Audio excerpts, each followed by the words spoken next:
Here's the iPhone 16 Pro and 16 Pro Max.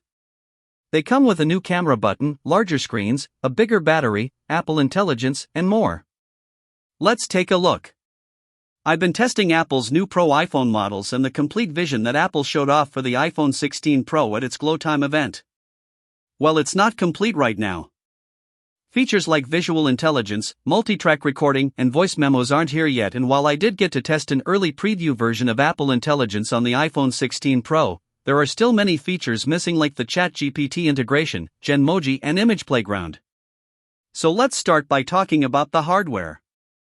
What it takes to make a good chocolate is ingredients and how you put those ingredients together, and the same can be said for these Pro models. Like last year's iPhone 15 Pro, the 16 Pro is made of titanium, and if you were to look at it from the back, it looks well identical. It's not until you turn the phone around to the front when you start noticing the differences, and the biggest difference is going to be the screen because the 16 Pro has a larger screen. But that's actually not the best thing about it. It's the border around the screen that really catches my eye, because on the 15 Pro that border or bezel looks like it was drawn with a big black Sharpie marker, and on the 16 Pro it looks like someone's using a fine-tip Sharpie to do the same. Watching videos on the screen is immersive. Playing video games is fun.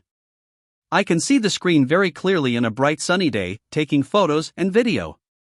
One thing I wish that was on the phone was the Samsung anti-reflective coating that we see on the Galaxy S24 Ultra. I still get a lot of reflections on this ceramic shield and the display, whether it's indoors or out. Is it horrible? No. But once you see anti-reflective coating on a phone, it's hard to not want it on every phone, and hopefully we'll get that maybe on future iPhones. Perhaps the biggest change in the design is this new button. We got the action button last year, and this year we get what's called the camera control button, and what this allows you to do is press it to open the camera. Press it again to take a photo. You can long press it to record a video, and you can double tap on it to bring up a little mini menu and change things like zoom, and then you can slide your finger back and forth on it to zoom in and zoom out. You can also use that to change the aperture for portrait mode and switch between photography styles. However, the headline feature for this button isn't here. It's called Visual Intelligence, and what that allows you to do is use the button to open up the camera. Point it around the world and get context about it. Maybe learn more about a building or what the camera is pointed at. The regular iPhone 16 Pro has 3 new cameras. It inherits the 12-megapixel 5x telephoto camera from the Pro Max. It also gets a new 48-megapixel ultra-wide camera, and the main camera's 48-megapixel sensor gets upgraded to a faster one.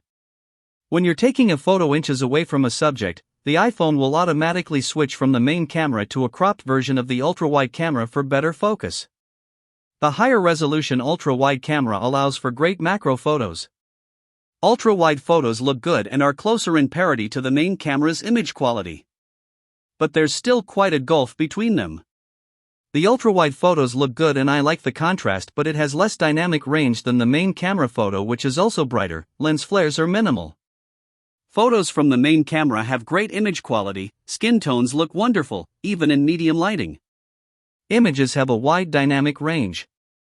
Apple overhauled its photographic styles, and this is one of the places where I enjoy using the camera control button the most. Just swiping between styles to achieve the look I want. If I'm holding the phone one-handed to take a horizontal photo, I usually have my index finger across the side to help get a good grip on the phone, and that can accidentally interact with the camera controller. But now let's talk about my favorite feature on the iPhone 16 Pro, rolling slow mo. So the iPhone 16 Pro has a new slow mo feature.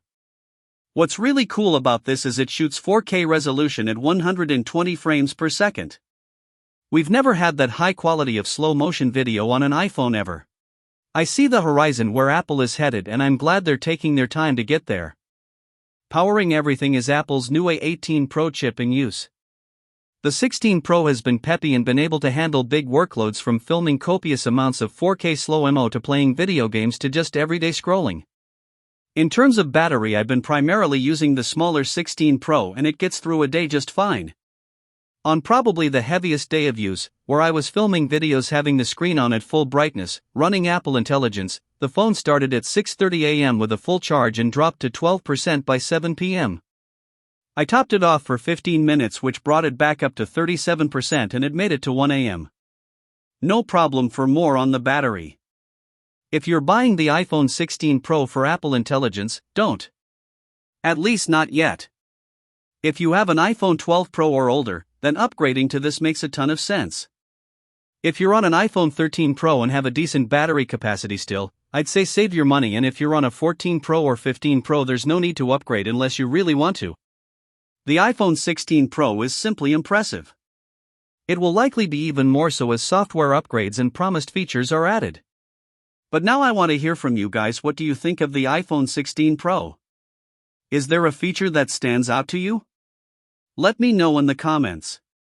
Lastly, if you enjoyed this video, please give it a thumbs up and thank you for watching.